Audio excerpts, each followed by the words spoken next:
প্রিয় বন্ধুগণ, আপনারা কি জানেন পবিত্র কুরআনে ডালিম বা বেদনার বিষয়ে কি বলা হয়েছে? আল্লাহ তাআলা এই ফলের ভেতর কি গোপন রহস্য লুকিয়ে রেখেছে? কেন নবী করিম সাল্লাল্লাহু আলাইহি ওয়াসাল্লাম বলেছেন ডালিম খেলে মানুষ শয়তান ও খারাপ চিন্তা থেকে সুরক্ষিত থাকে? তবে কি এমন কেউ আছেন যাদের জন্য ডালিম খাওয়া উপযুক্ত নয়? আজ আমরা আপনাদের সঙ্গে এই অসাধারণ ফলটি সম্পর্কে কিছু উপকারী ও বিস্ময়কর তথ্য ভাগ করে নেব। তাই ভিডিওটি পছন্দ হলে লাইক দিতে ভুলবেন না, চ্যানেলটি সাবস্ক্রাইব করে সঙ্গে থাকুন এবং কমেন্টে জানান আপনাদের মধ্যে কে ডালিম খেতে সবচেয়ে বেশি ভালোবাসেন।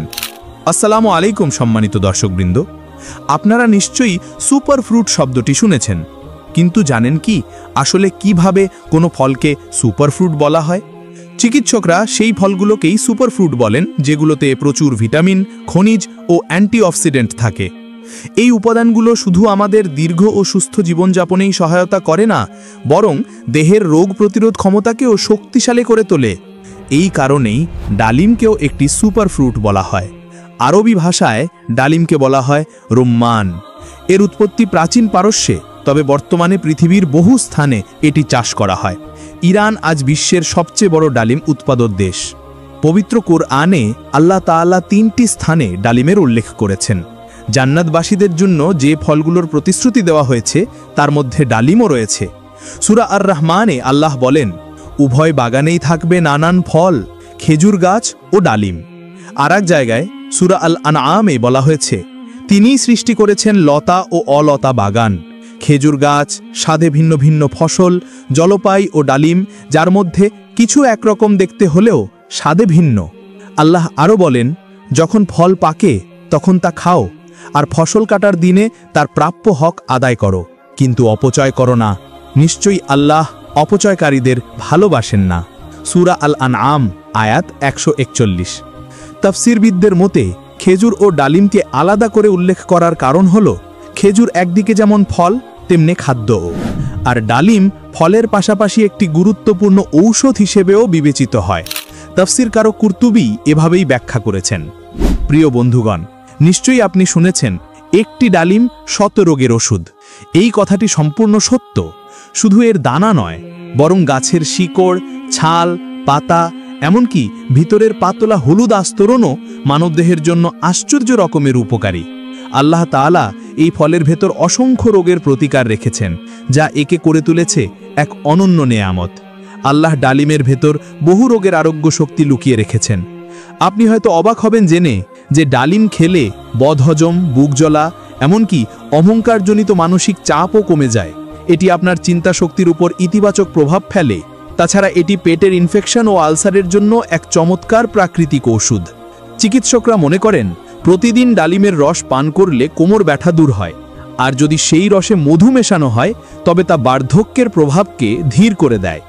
ডালিম শরীরের অতিরিক্ত কফ কমায়, মানসিক বিষণ্ণতা দূর করে এবং গর্ভবতী নারীদের জন্য এটি রক্তাল্পতার এক উৎকৃষ্ট প্রাকৃতিক ওষুধ। যাদের ওজন নিয়ন্ত্রণে সমস্যা তারাও নিশ্চিন্তে ডালিম খেতে পারেন, কারণ এটি কম ক্যালোরিযুক্ত ফল। অর্থাৎ আপনি ওজনের চিন্তা না করেও এই ফল উপভোগ করতে পারেন। যেসব শিশুদের শরীরে রক্ত বা আয়রনের ঘাটতি আছে তাদের টানা 15 দিন প্রতিদিন ডালিম খাওয়ালে উপকার পাওয়া যায়।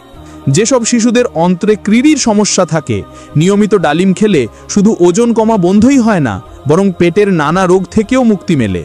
প্রিয় বন্ধুগণ, আপনাদের জানা উচিত যে ডালিম ক্যান্সার প্রতিরোধেও সাহায্য করে। গবেষণায় দেখা গেছে অন্যান্য সব ফলের তুলনায় ডালিমে অ্যান্টিঅক্সিডেন্টের পরিমাণ সবচেয়ে বেশি। তাই যখনই সুপার ফুড নিয়ে আলোচনা হয়, চিকিৎসকরা ডালিমকে বিশেষ গুরুত্ব দেন। বৈজ্ঞানিক গবেষণাও প্রমাণ করেছে যে প্রকৃতির দান হিসাবে ডালিমের ভেতর রয়েছে অনন্য আরোগ্য শক্তি। আরও গবেষণায় জানা যায় ডালিমের উপাদানগুলো রক্তের স্বাস্থ্যের জন্য অত্যন্ত উপকারী। নিয়মিত এই চমৎকার ফলটি খেলে এমন সব উপকার পাওয়া যায় যার জন্য সাধারণত তিতা বা দামি ঔষধ খেতে হয়। বন্ধুগণ, ডালিম ওজন কমাতেও সাহায্য করে। মাত্র 100 গ্রাম ডালিমে থাকে প্রায় 83 ক্যালোরি, যা আপনাকে সারা দিন সক্রিয় এবং সতেজ থাকতে যথেষ্ট শক্তি যোগায়।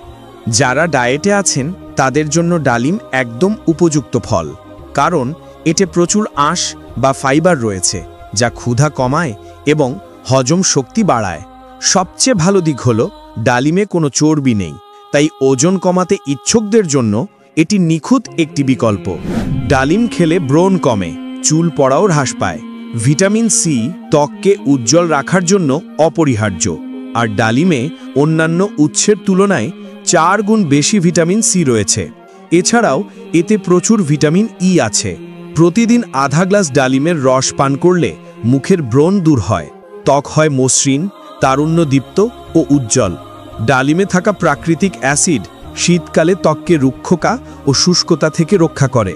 এই অ্যাসিডগুলো চুলের গোড়াকেও মজবুত করে, ফলে চুল পড়া কমে যায়। এই কারণেই এখন অনেকেই ত্বক ও চুলের যত্নে ডালিম তেল ব্যবহার করছেন। ডালিমে রয়েছে সবুজ চায়ের চেয়েও বেশি অ্যান্টিঅক্সিডেন্ট। নিয়মিত এটি খেলে ফুসফুস, বৃহদান্ত্র ও মূত্রাশয়ের ক্যান্সার প্রতিরোধে সাহায্য করে। ডালিমের খোসায় থাকে এলাজিক অ্যাসিড, যা ত্বকের ক্যান্সারের বৃদ্ধি রোধ করে। এই কারণেই প্রায় চিকিৎসকরা তাদের রোগীদের নিয়মিত ডালিম খাওয়ার পরামর্শ দেন।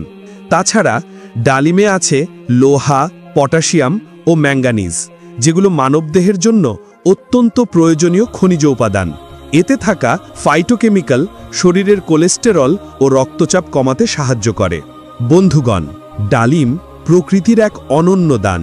এর বাকল, ফুল, খোসা, এমনকি পাতাও দীর্ঘমেয়াদী আমাশয় ও পেটের মোচমুচে ব্যথার মতো রোগে উপকারী। ডালিমের রস ও খোসা একসঙ্গে ব্যবহার করলে এটি অসাধারণ ঔষধের মতো কাজ করে।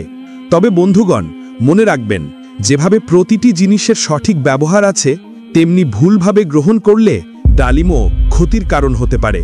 যাদের কাশি আছে তাদের ডালিম খাওয়া উচিত নয়, কারণ এটি কাশির উপসর্গ বাড়িয়ে দিতে পারে।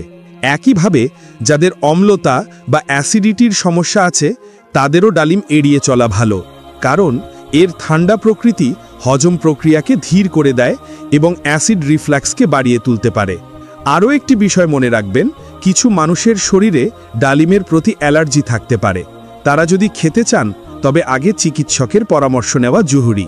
যাদের রক্তচাপ স্বাভাবিকের তুলনায় কম, তাদের ক্ষেত্রে ডালিমের প্রভাব ক্ষতিকর হতে পারে, কারণ এটি রক্তচাপ আরও কমিয়ে দিতে পারে। তাই নিম্ন রক্তচাপের রোগীদের অবশ্যই ডালিম খাওয়ার আগে চিকিৎসকের সঙ্গে পরামর্শ করা উচিত।